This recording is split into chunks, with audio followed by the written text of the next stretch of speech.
Kita ke sorotan lain, Saudara. Polisi telah mengantongi identitas pengancam bom di 3 sekolah internasional yang ada di daerah Tangerang Selatan dan di Jakarta.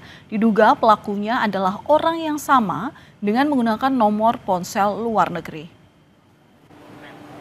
Polda Metro Jaya terus mendalami kasus ancaman bom di 3 sekolah internasional di Tangerang Selatan dan Jakarta Utara.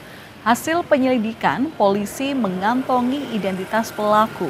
Diduga pengancam bom ini adalah orang yang sama.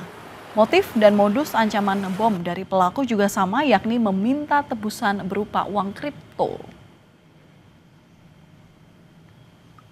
Ya, ini mohon waktu, masih dilakukan pendalaman. Diduga yang memberi ancaman sama orangnya, motifnya sama, dari identitas pengirim yang sama. Ini sementara teridentifikasi dari luar negeri ya posisinya ya. Ini masih terus kami lakukan pendalaman.